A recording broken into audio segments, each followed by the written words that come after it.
Welcome, everyone. My name is Kenneth Terrell, and I am the project director for the Education Writers Association.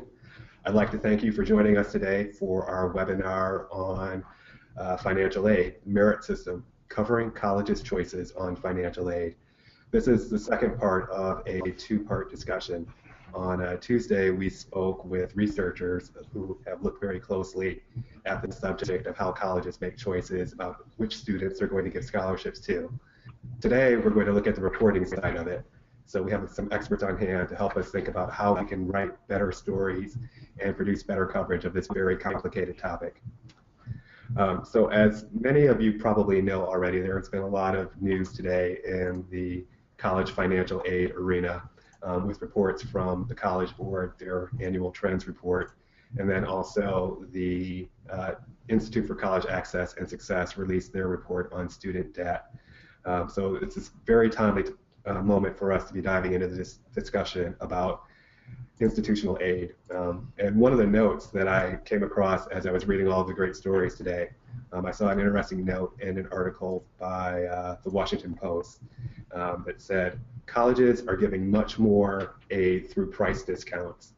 In 2013, 2014, these institutional grants totaled $48.2 billion. This was up 53% from 2007, 2008. So as you can see, institutional aid is really a large part of the college financial aid arena. So again, this is a great time to be talking about it. So we have three expert reporters on hand to discuss it. I'll give you a quick introduction of each of them before we go into the presentations. First up will be Ry Rivard. He is at Inside Higher Ed, and he's been there since 2013. He came there after nearly 4.5 years at the Charleston Daily Mail in West Virginia, where he worked as a State House reporter, covering 7 statewide elections, 2 governors, multi-million-dollar contracts gone awry, and high-profile litigation. He is a 2008 graduate of West Virginia University and a former college newspaper editor. So he made it up to the big leagues, it looks like. Next, we'll have Becky Supiano with the Chronicle of Higher Education, where she covers college affordability, including students' working options during their academic careers, career preparation, and postgraduate debt. She also writes about undergraduate admissions, including marketing and recruitment, and covers students' religious and spiritual lives. She joined the Chronicle in 2008. She's a native of Ann Arbor, Michigan, and she holds a bachelor's degree in comparative religion from Miami University and a master's degree in journalism from Northwestern University's Medill School of Journalism. And batting cleanup will be John Marcus. He is higher education editor at the Hechinger Report and North America correspondent for the Times Higher Education magazine since the Times UK. He has also written about higher education for the Washington Post, New York Times, Boston Globe, Time, Washington Monthly, and dozens of other publications, so I won't go through the entire list, but he's got a lot of experience in this clearly. He is a former editor of Boston Magazine, and he teaches journalism at Boston College and Boston University. John holds a master's degree in journalism from Columbia University and a bachelor's degree from Bates College, and he also attended Oxford University. So with that, I'm going to turn the discussion over to Ry to kick things off. Great, thank you. I'll go through some slides here. They're fairly Spartan and sparse, and I think if I put it in full screen, it's going to bump to my other monitor, and you won't be able to see it. So apologize for the stuff around the borders. Anyway, I cover the business of higher education, as you probably gathered. I'm probably the junior member of this cohort here. And what we're going to be talking about is merit aid at private colleges, or at least that's what I've been most interested, particularly tuition-dependent private colleges. And I think one of the first things to talk about is the word merit aid. I've found that in some cases it's not very helpful to use. Instead, I like to use strategic pricing. Because merit aid, scholarships, the aid packages that institutions offer are part of a strategy to attract a certain kind or a certain number of students. And it's not all just about whether you're the top student in your class. It's not all about merit. It's about what the institution wants its class to be like and who it can bring to campus and how many people.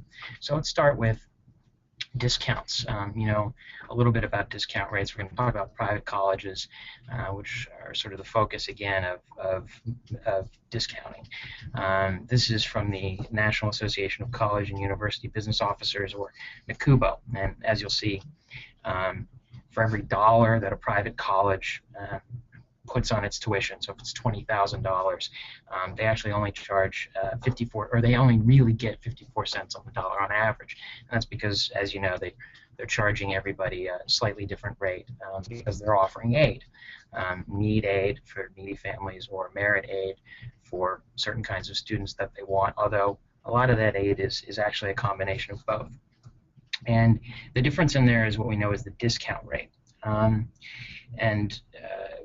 Sometimes, particularly when we're talking about strategic pricing, what a discount rate is a way to get certain students. As a consultant once told me, everybody wants to go to the magic island of full-pay students, but it's rapidly shrinking real estate. So they have to offer people deals to come. And there's a reason that they don't always charge what they say they're going to charge. There was a private college in Rhode Island asked a consulting firm to look at its pricing. And they asked students and parents, would you rather we charge you, or say we're going to charge you $36,000 and offer you $13,000 in aid?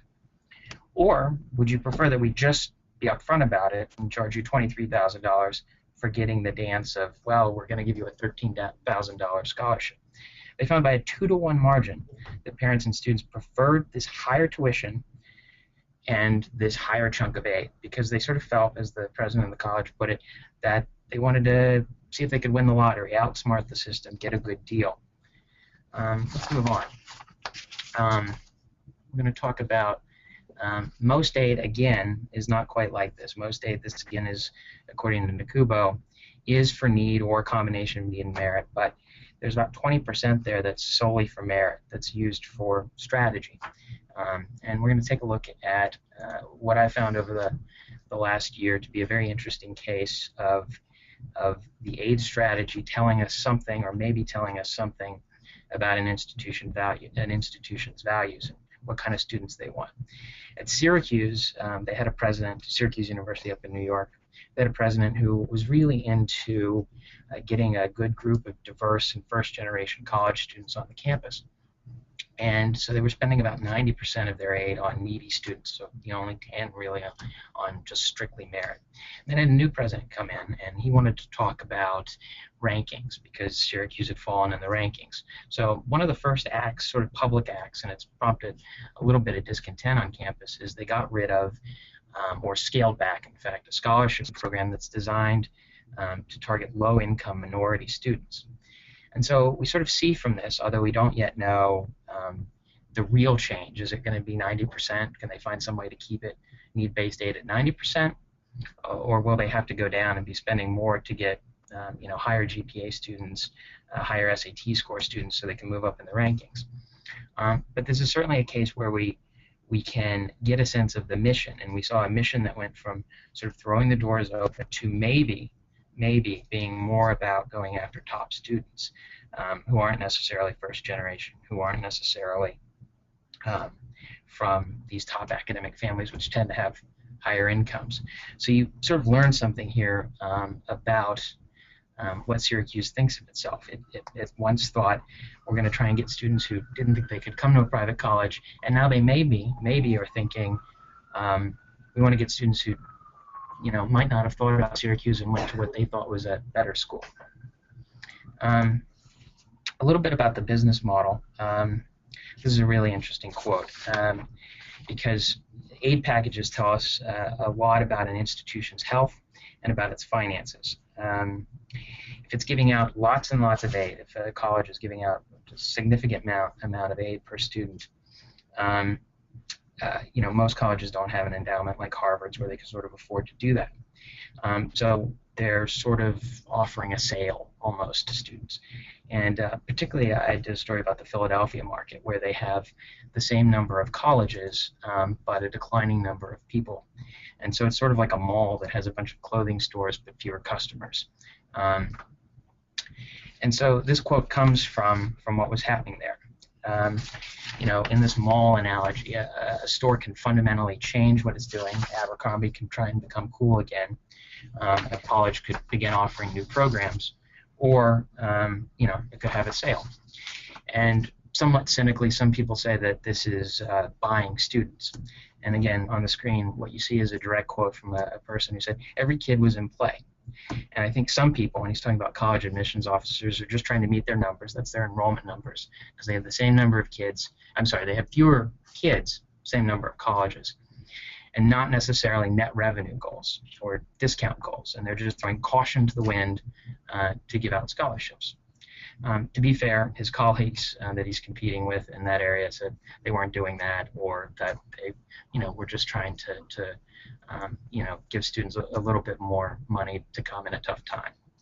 But there's a logic here, because if you're going to have to trade aid and maybe lose money on a student, or not get as much money on a student, but sort of give them a lot of money in scholarships to come there, or lose that student altogether. If you lose the student, it's a compounding loss if you don't meet your enrollment goals, because you not only don't get them in the freshman year, but you don't get the revenue in the sophomore, the senior, and the junior year, and they're also not paying rent, room, and board.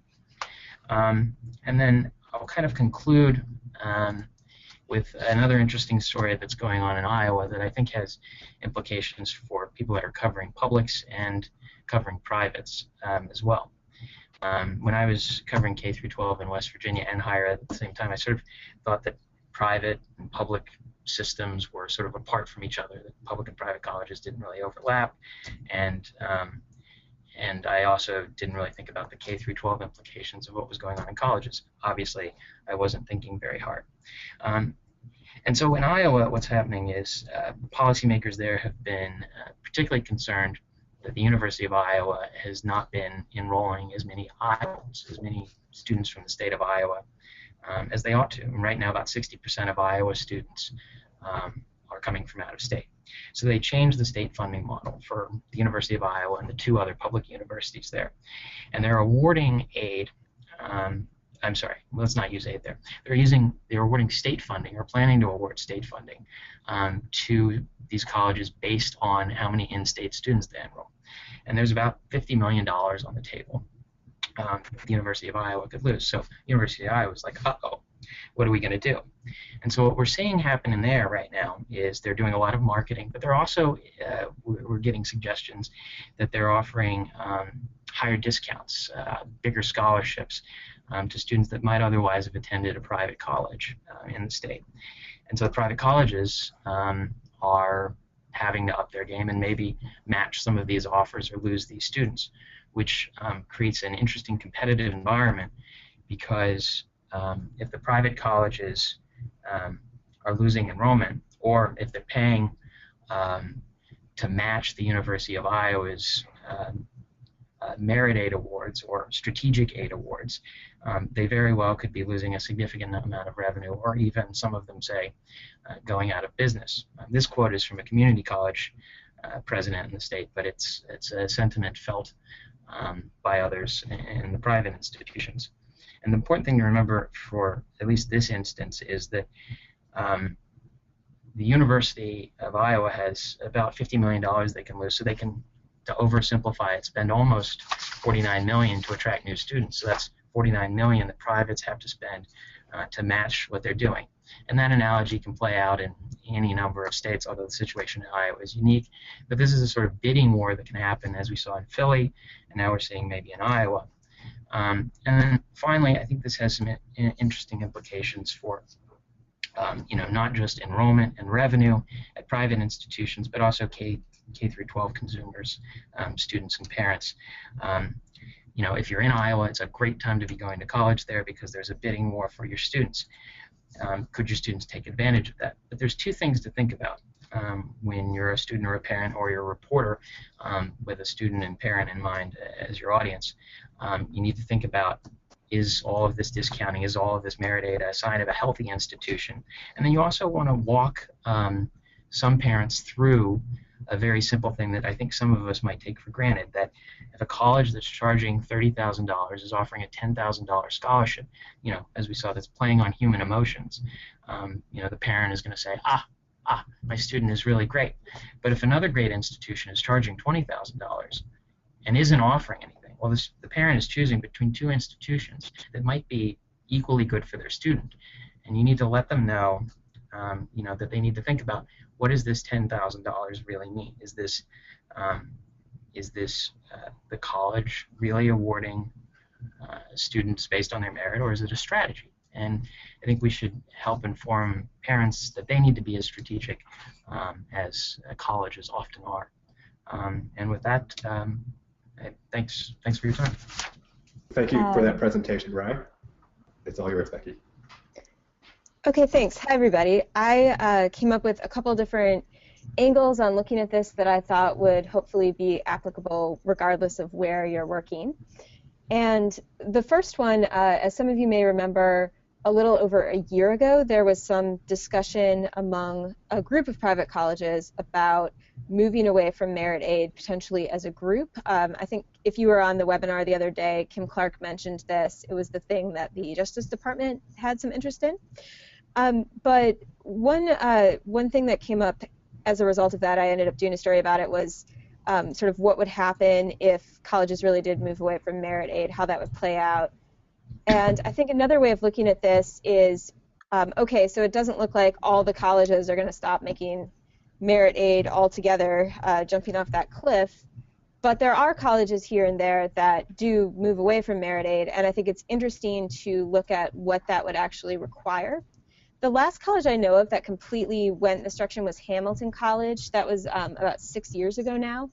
And there could have been an example since then that I've missed, but it doesn't happen every day. And I think regardless of where you are, you could look at what it would actually take for a college to move to an entirely need-based aid system. And there are a couple different dimensions of this. One of them is the cost of that, and as John mentioned in his presentation on Tuesday, there isn't just this one-for-one substitution between giving $1 of need-based aid versus $1 of merit-based aid, and for a college to really wind down merit aid and adopt what we would think of as sort of the gold standard need-based financial aid policies is a potential expense. And if you think about it, if you are not going to look at what students can pay and then you're going to meet their need, you're taking on a significant and not completely predictable expense there. And certainly if you're funding it out of endowment, it's an expense, and if you're discounting it, it works a little bit differently. But the next point kind of gets to, it's related to what Rye was saying about Syracuse. There's a dimension of this that is institutional leadership, and I think if you look at the colleges that are kind of held up as examples of doing a lot with need-based aid, you can often trace that to a president on campus who's really made a big effort to make that a priority. At Hamilton, the example I mentioned from several years ago, the admissions dean and the president and a number of other administrators are all themselves first-generation students and pushed on this for a long time. And another dimension of that, of course, is we know college presidents have shorter and shorter average tenures, and so to take on a big commitment that could be at risk of changing when you have a leadership transition, sort of a concern. And places that have really made a push in this direction have had to think of how to make it part of the college's culture and not just like the president's pet thing, because each president will have their own set of pet things. And another thing to think about, if you change the way you're using financial aid, presumably it's going to change who's in your student body. There's a question of how much it's going to change. I think when colleges move toward more generous need-based aid, I think there's a real question, if you look at the representation of low-income students at colleges, how much of this is about trying to bring in more such students and how much of it is trying to better support a number of such students that's probably not going to change dramatically. But that's something to think about. And then this question of who wins and loses, you'll hear from time to time concerns about what's going on for middle-income families or students, and depending on who you talk to and perhaps where in the country you live, the idea of who counts as middle income can drift up pretty high. But as also was mentioned on Tuesday, there are a lot of families who would qualify for need-based aid at, say, Harvard, who wouldn't at most colleges based on how they're doing things. And there are families who wouldn't qualify for financial aid pretty much anywhere, need-based aid, who definitely feel and actually might be unable to pay full freight, which is something, of course, all the colleges are quite worried about right now. Another direction that you could take all of this is looking at states and public colleges. And I think, it's interesting. A lot of this stuff has been written recently about net price, looking at the relatively new federal data. And I think it's important to remember, like, the net price numbers you see aren't really a number that a college is charging, because the discounts a student gets, well, especially at a private college, are mostly coming from the college. They're also coming from the federal government and potentially the state. And there's really dramatic variation in how states fund colleges, how tuition is priced, and how state aid programs work. That's been changing a lot in some states, and there are states that have historically been very supportive of lower income students, like California or North Carolina, although some of that is certainly up in the air in North Carolina right now. And there are states where merit aid has been a big focus. The leading example of that would be Georgia. And if you're looking at what's going on at a flagship or other public institution in a state, I think it's important to think about how what the state is trying to do and what the college is trying to do might work together or not. I mean, for instance, if you look at something like the Carolina Covenant, which has been this very highly regarded example of a need-based aid program at a public, I think it's hard to imagine that a program like that could work at a state that didn't have the low tuition that Carolina does relative to a lot of other public colleges. So just something to think about. And, at the national level, we think a lot about federal policy, and I think it's just interesting that, like, what the federal government is trying to do with higher ed and what states are perhaps trying to do and what colleges are trying to do are all different things, potentially, and their actions could reinforce or counteract each other depending on the situation. So that can get kind of interesting. And obviously, if a college makes a big commitment to need-based aid and the state or the federal government doesn't keep up with what it's been doing, that is a potential big expense and worry for the college. Finally, here are just a few things to keep in mind reporting on this stuff that I think gets kind of murky. Again, some of this came up on Tuesday, but there was talk, Steve Bird was talking in his presentation about shift from need-based aid to merit-based aid, and I would just say, like, however you're looking at that, at one college or at, on a national level or whatever, just be really careful to be clear about what it is you're measuring, right? Because you could be looking at the total amount of money going toward one of these things, or the number of scholarships, or the number of students getting each kind of aid, and those could all get you somewhat different results. So just be thoughtful about that. And we've been talking some about, merit aid doesn't necessarily mean you're the best incoming college student the world has ever seen, and need-based aid doesn't always go to students who are, low income and any kind of normal sense of American household finances. But another thing to just be cognizant of is that a student could get merit aid that might meet their need, and they might get merit aid and have no need, or their needs already been met. And different places measure this differently. So you'll see some data that talks about aid based on how it was distributed, whether the criteria were need or merit-based, and then other sources will look at whether the aid met need, and those, again, will give you a different picture of what's going on. Also, I would throw out there that need isn't this, like, static measure. Financial need went up pretty dramatically across the board because of the recession, and that hasn't totally gone away. So, it's conceivable that a college would have been meeting more need than it used to because there was more need, and students who would have gotten a merit aid, you know, if they had been there 1 year, it wouldn't have gone toward need because their family situation would have been better. So it's just, it can get a little bit dicey to keep straight how much is circumstance and how much is intention. And I already made this last point on my slide, but just again, you know, to keep in mind that when you're looking at what students are actually paying after financial aid, that isn't purely a decision of what the college is doing, although of course the college knows what the student's getting from other sources when it decides what money of its own to give a student. I will leave it there for now. Thanks. Great. Well, thank you very much, Becky. I will turn it over to you, John.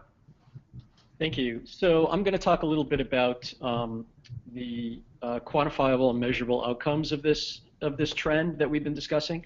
And I'm going to talk a little bit about a project that we've been doing at the Hechinger Report in collaboration with Education Writers Association and the Dallas Morning News using federal data. This data is available to other journalists, and we're happy to make it available to them, and it's available to anybody that wants to see it through a tool that we created called the Tuition Tracker, which you can find online at tuitiontracker.org, and into which you can type any name of any institution to find the statistics that I'm about to share with you. I'm also briefly going to note that this is not my office. I am on the road on assignment at a university in Mississippi that has kindly allowed me to use this room, and speaking to you from there. So what happens when universities do all of the things that Ryan and Becky have discussed?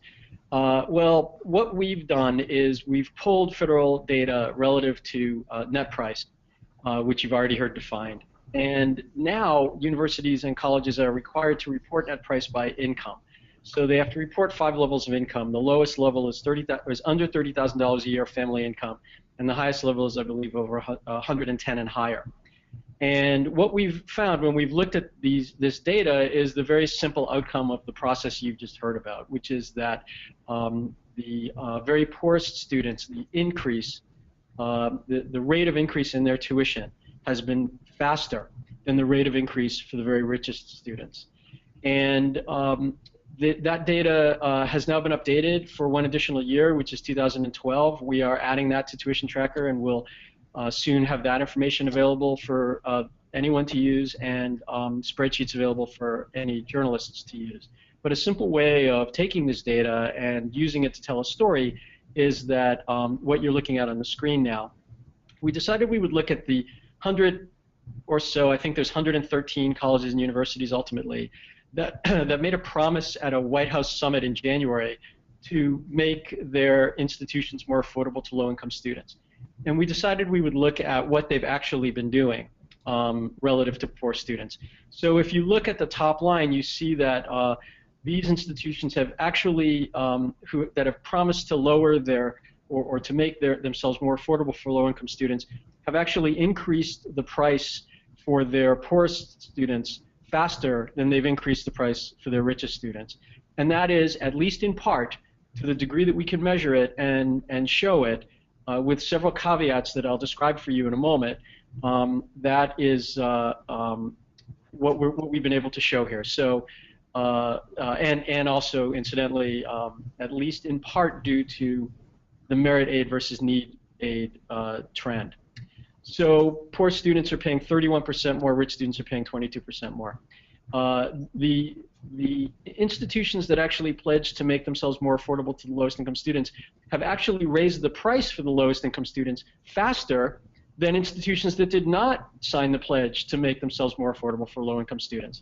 As Rai pointed out, this relates to both, as you can see in the lower level of this summary of our work, this relates to both private universities and public universities. Public universities are now very quickly getting into the merit aid game, to the arms race. So, so that is data that you can find. You can sort it in several ways. You can look at whether that trend has changed in a more recent period of time, the last year or two. You can look at the period of time as we have since the start of the recession, and you can see how exactly this has played out at universities on the ground.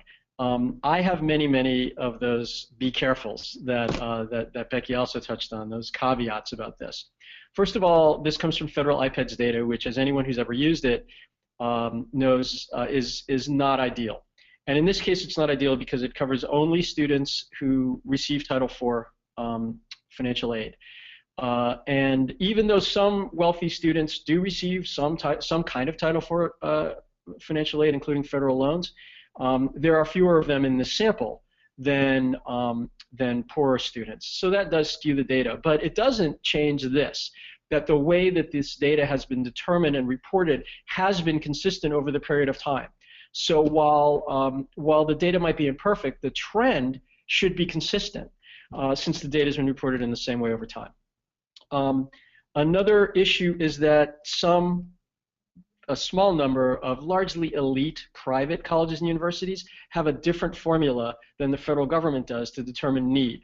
The federal government only includes the income of the custodial parent. So if there was a divorce, for example, only the custodial parent's income is determined. Some private colleges also include many of the family assets and also the income of the non-custodial parent.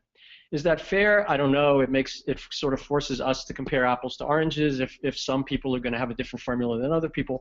But it is something to keep in mind in interpreting this data. And something else that Becky touched on, need doesn't always necessarily mean need, because the people at Harvard and some of the other Ivies with large endowments and generous financial aid programs, the people that fall under their definition of need have a extraordinarily high income, in some cases 6 figures, before they have to pay some or all of their tuition. Merit, as Rai said, doesn't always mean merit. There have been studies that have shown that students that receive merit aid, including at public universities, actually have GPAs of C or lower and combined SAT scores of 700 or lower, which is pretty pathetic, and they're still called merit, which is a really good argument to call it, as Rai suggests, strategic pricing and not merit aid. Rich may not mean rich, and Sandy Baum and other people who spend a lot of time studying college costs and the burden of college costs on families points this out too, that even if you make a 6-figure income in a family with both spouses working, that might not really be enough money to afford to send, let's say, your twins or 2 siblings that are close in age to a private college at the same time and pay the full freight. So we need to be careful about definitions like that. Finally, generous doesn't always mean generous, because universities and colleges that might look like they're charging a net price to their poor students that's very low, also, if you look at the proportion of their students who are low income, may enroll a very small proportion of low income. And the way the conventional way of determining low income percentage is to look at the proportion of the students who are eligible for Pell Grants. Pell Grants there's not a boilerplate way of quantifying Pell Grant eligibility, but they typically are $30,000 a year or less. So all of those caveats are important. One other trend that's going on out there, and Becky touched on this too, that it isn't just universities and colleges that are determining the degree to which students are paying net price dependent on their income. It is federal and state funding, and many states have, in the last more than 6 years, have instituted merit types of financial aid, like the Hope Scholarship in Georgia, and I think here the term is legitimate, shifted their financial aid from need to merit. The good news is that has begun to shift back to need. The bad news is that the overall total amount of funding that states have allocated now for financial aid is dropping, whether it's for need or merit. So those are some ways of, with lots of caveats, of using this federal data, which you can get from us, to look at on an institution by institution level, by sector, by geographic region, what students are actually, what universities are actually doing, what students are actually paying based on income. I should add one last caveat, which is, in almost every case we looked at, rich kids still pay more than poor kids. What we're talking about here is the rate of increase in tuition is falling disproportionately on the very poorest students, and rich kids their costs, their net price is leveling off and in some cases it's declining. Okay, that's a great point to end your presentation with, John. A reminder for the attendees, if you have any questions, please type them in the box, and we will get to them now. I'm going to take the moderator's prerogative and start off with a question for, I think it's for both Rye and Becky, but John also might have something to say. Rye, in your presentation, you mentioned the example of Syracuse University and how their awards priorities change with the president. And then also, Becky, you mentioned at Hamilton College how they ended merit aid because because their administrators basically felt that was not the optimal thing for the school to do. What I'm curious to know about, so what I take from both of you is that, as you said, it's very important what the administration says, what the leadership says, and how much they're committed to it. My question is, what about the students? Are you seeing any kind of move for the students, or is it kind of every student for himself?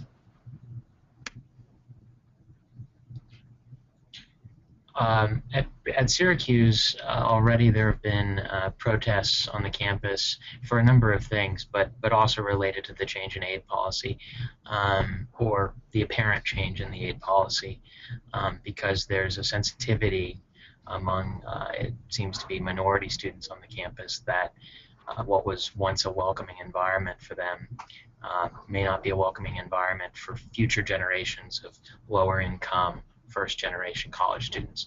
And I think there's probably a starkness to what's going on there right now, but I think you would see that nationally if there's real evidence of a change in aid policy. And so, you know, it would be always interesting to see when students are protesting, you know, diversity or if it's a welcoming environment or not, what they're really talking about. In some cases, they're talking about price. Right. Any thoughts, Becky? Yeah, I would say it's always hard to sort of generalize about students because they're such a diverse group across the country. But a couple of things come to mind. One is that even at some of the colleges that have very generous need-based aid, but very small, typically percentages of low-income students, there has been an effort on a bunch of campuses for students like that who are, you know, first generation, potentially receiving financial aid, not coming from the wealthier background of a lot of students at such colleges, to kind of come together and have some conversation and raise awareness, less about sort of financial aid from what I've seen, and more about sort of the other dimensions of inequality on campus that aren't mitigated or completely mitigated by financial aid, right? I mean, even if your cost of attendance is being met, you have other expenses or potential expenses beyond that, and if you're on a campus where money is no object for a lot of your peers, and it is for you, that could make some things different in your life. And some colleges have made some efforts to do things like provide a suit or money for one if you need to go on an interview, or a winter coat if you move somewhere cold from somewhere warm. But I mean, that's an additional step that I would say only a handful of colleges have sort of systematically taken. And in general, I think students, I just said you can't generalize about students, but I would say in general, tuition increases, right, always get attention. Students tend to know tuition's going up. No one's ever really jazzed to see that happen.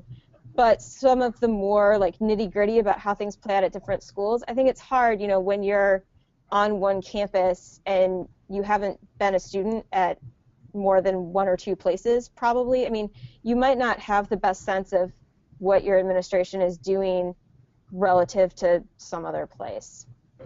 Right.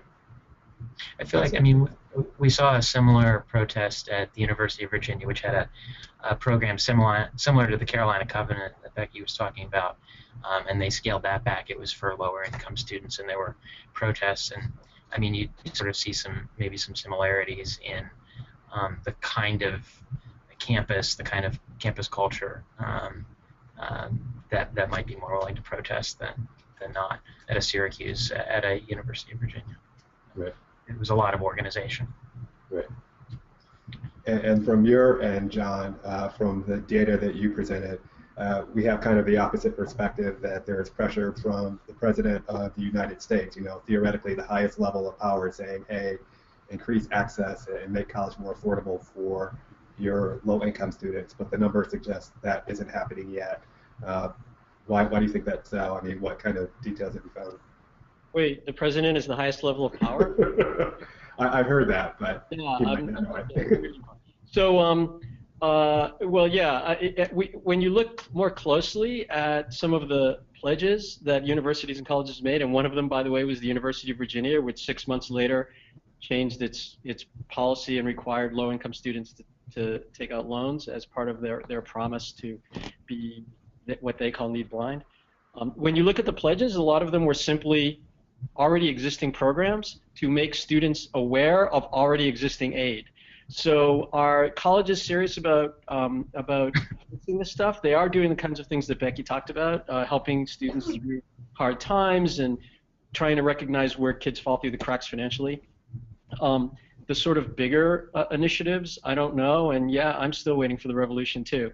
I think that you have to look at the bigger picture, or respectfully, that there's an extraordinary irony about how we've always considered higher education in America to be the stepping stone for people to raise up the socioeconomic ladder.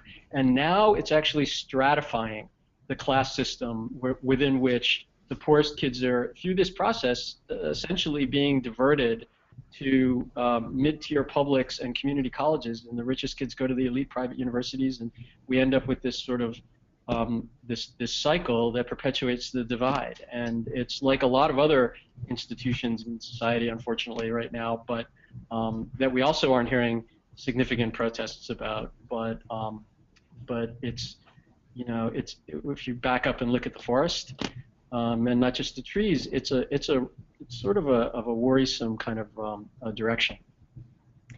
Kenneth, can I just add one thing that bouncing off John's comments? I think looking at those pledges and what colleges are actually doing with low-income students, another thing that gets kind of lost sometimes, I think, is, okay, so a college could have very generous financial aid policies, and they could do everything imaginable to make sure students knew about that, and they could get a bunch of those students to apply.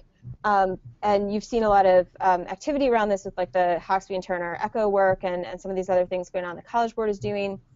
But it's still, I think, really an open question. Are colleges going to admit more of these students? Are selective colleges going to admit a lot more low-income students? And from a lot of people I've talked to who work in admissions, there's pretty widespread recognition that the admissions process itself is a pretty big barrier here, that if you're coming from, all the data suggests that income and test scores are very correlated, so that's one issue if you're using SAT, ACT scores. And then all the holistic admissions things about, extracurriculars and leadership and so on, your opportunities and time to do a lot of those supplemental activities is also pretty related to family resources, and that can be as much of an obstacle. It doesn't matter how good the financial aid is at Harvard if you can't get in. So. Not to mention one other really important point that, again, you have to sort of back up and keep in mind. Colleges and universities have essentially no incentive to admit poor kids, and every incentive to admit rich kids, because they can provide, even if you give them some financial aid, they can provide the rest of the revenue that universities need to meet their bottom line, and they raise up the rankings in the college, raise up their rank in the college ratings. So what incentive do they have to enroll poor kids except occasional photo ops at the White House? Interesting point there. One thing that I wanted to ask all of you, for those reporters who have multiple college campuses that they're covering, privates, publics, and in a big city or out in a more rural area, are there any particular hints or tips that you could give them for which types of universities might be making interesting decisions or choices when it comes to their institutional aid? I mean, we know when they make an announcement that they're either, increasing it or decreasing it, it's more clear. But for a reporter that's looking for a scoop, do they look for a school that, has a declining enrollment, or are there any other kinds of warning signs they could be looking at to get a better idea of what kind of financial aid students are getting? Well, there's a couple of things I try and monitor that I did not know to monitor when I was a K through 12 reporter and higher ed reporter both at the same time.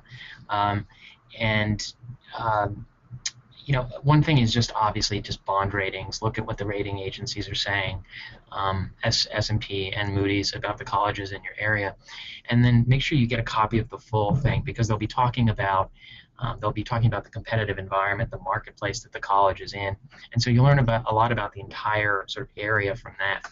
And then a couple of other things to look at are, you know, obviously iPads. Look at enrollment over time. Look at as far back as you can with the percentage of students that have Pell. As John mentioned, it's not always a great indicator of low-income students, but it's one.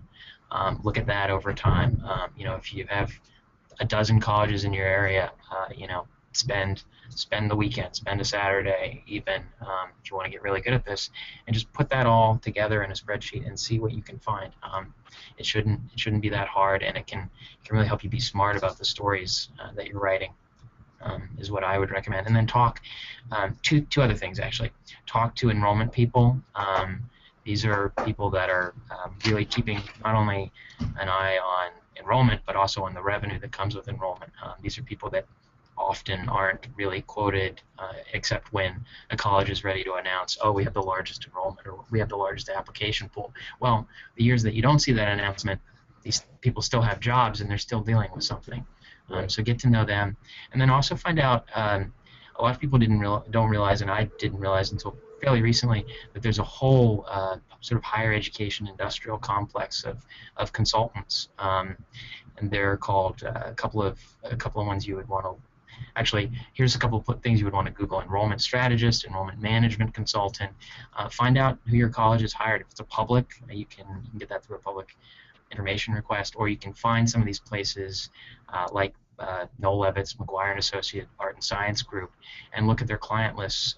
They'll be partial, but they might have a couple of clients on their website.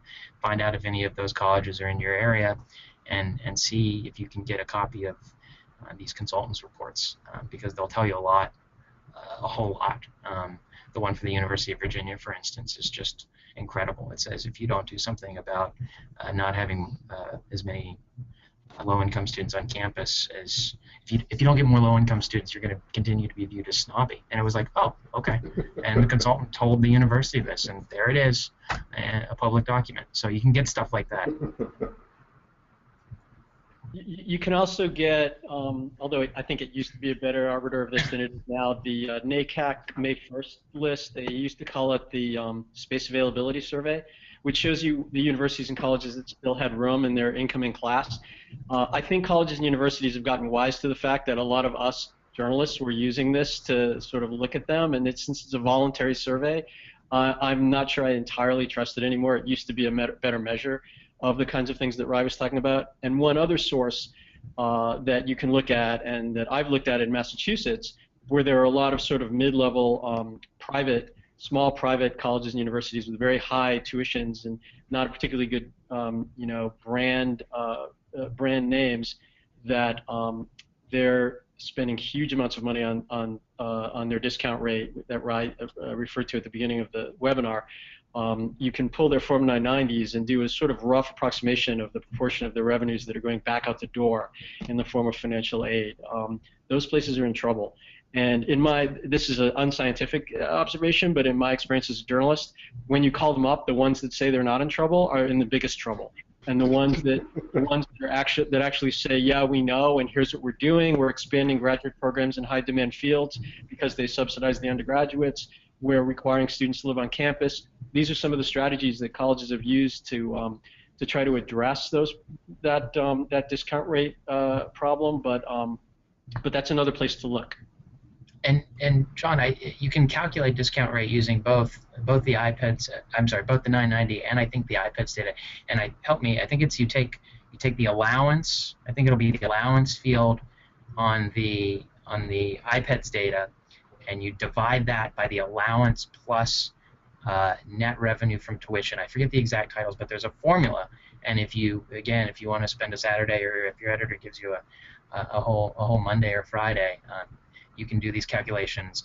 Again, they're rough, but a high discount rate at a college without a large endowment is really a sign of potential struggles.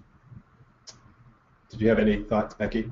Yeah, I'll just add a couple things. I mean, I think the data stuff is all a good starting point. I would just say my caveat with discount rates is there are times when it goes up because something went badly, and there are times when it goes up on purpose, so it's worth figuring out which one of those you're looking at.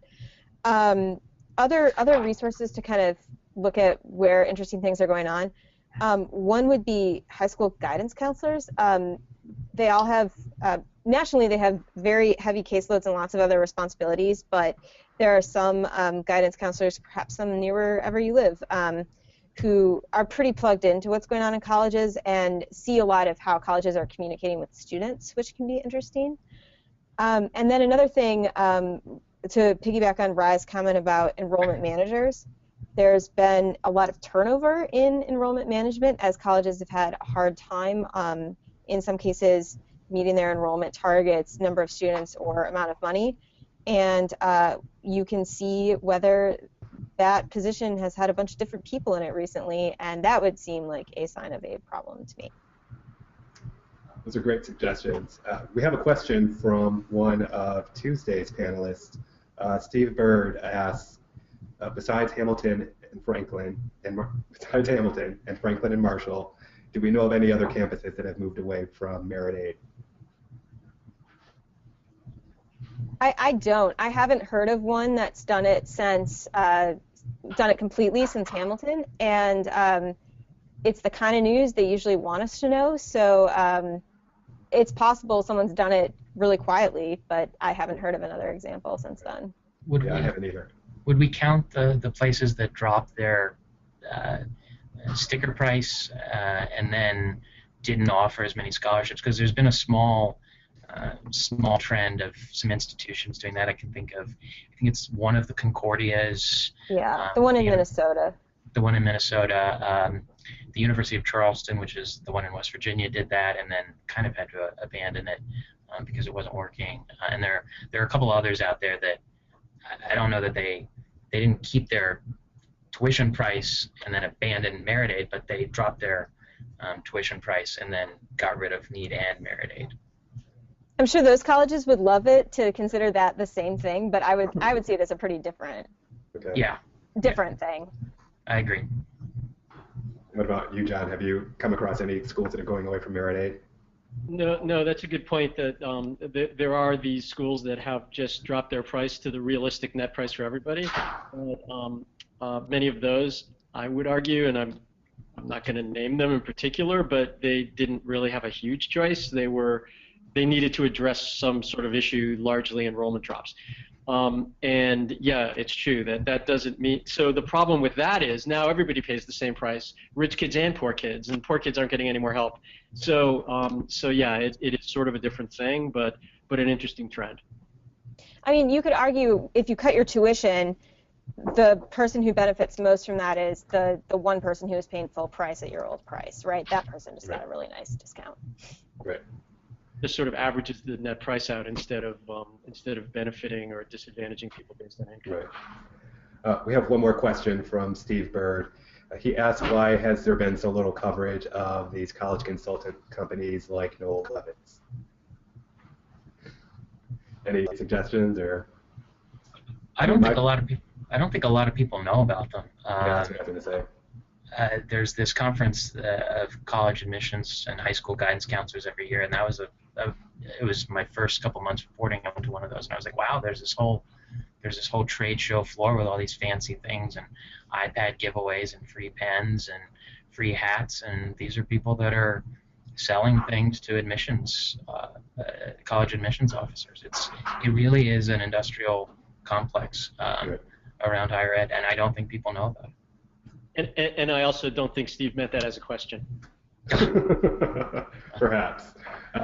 I have one more question that I want to ask to wrap up with. We talked some about how, even if colleges make their, I'm not sure I'm phrasing this correctly, but even if colleges make it more affordable for low-income students to attend, are there enough low-income students out there who are being admitted to colleges? That's sort of the first challenge, that can they get into these selective colleges and universities at all? But the question that I actually want to ask is, how do we know whether or not these low-income students are graduating? And to what extent do we know the role that cost plays in getting them to their degrees? And I know that's a super huge question, but I'm going to throw it out there anyway. That is a big question. I realize that, but yeah. How do we know if they're graduating? Right. Well, I mean, how do we know? Okay, here's a better way to phrase the question. We know that there's this rumor that, or the thought that colleges and universities very often will give their first-year students, great financial aid, great deal to get them in the door, but then their sophomore year, they're not getting the same kind of institutional aid that they were getting before. Is there any way that reporters can track that or get a sense, how well colleges are doing by helping, once they get these low-income students in, are they making the same financial commitment to get them to the end? That's a great question. I don't know if that is tracked. Yeah. I mean, I'll tell you, I've written about retention, and that it is actually in a university's best interest to hold on to these kids, just because financially it costs more money to replace them than it does to keep them. But it's a great question, especially as more students that end up in that demographic that end up in college now are first generation, low income.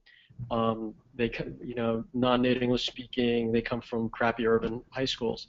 So it's probably something definitely worth. It's a great question, definitely worth watching. Any thoughts, Becky or Raj? Yeah, I don't know that there's a systematic way to track if colleges are doing what you mentioned, front-loading, giving better aid packages in the first year than in subsequent years. Although there are some colleges that'll tell you that they do that if you ask, and their arguments that colleges will use, right? Like your eligibility for federal loans increases as you progress through college, and so some colleges say, it's more important to give you grants in the beginning because there isn't that availability for the federal student loans. Some colleges will say that they front load because they want to mitigate debt if it doesn't work out for you to be there. And there are places where you can lose your merit aid if your GPA isn't high enough in college, which is another kind of front loading. But another way to look at that, right, would be to find some students and look at what aid they got the first year and in subsequent years and figure out what changed. I think it's possible to find students who will share their aid awards with you, and that would be one way to get at that issue. In terms of the graduation thing, I mean, it's tricky, right, because graduation rates are both an input and an output, and figuring out how much of a college's graduation rate is a factor of the kind of student it admits versus what it actually does while they're there is tricky. But there's sort of an assumption that colleges with high graduation rates are going to graduate their low-income students comparably, and that might be true, but it probably is institution-specific. There are places that have higher than expected graduation rates for low-income students and vice versa, and with a lot of the Obama administration accountability push with the ratings and so forth, deciding how the government's going to look at this is pretty important right now. I think that some state performance funding requirements may look at graduation and retention by income. I'm not sure off the top of my head. I do know this is very inexact, but the feds do track freshman aid received versus all undergraduate aid received. And although that doesn't say what the drop-off is from freshman year to sophomore year, I'll tell you that I'm looking at one right now. The average aid for all undergraduates is less than the average aid for freshmen, which is a pretty good suggestion that they push the money on the freshmen, and then with second year, sorry kid, you're going to come back anyway. We can't give you quite that much. What do you think, Ryan? I don't know that there is a systematic way to track that. I mean, you could look at indirect indicators like debt, but okay. Well, I want to thank you all again on behalf of EWA for taking your time to speak with our members. This has been a really great discussion, and we really appreciate you being here. A reminder, this will be posted to ewa.org later, and you can also go there for Tuesday's webinar. So thank you again, and thank you everybody for joining us. Thank you.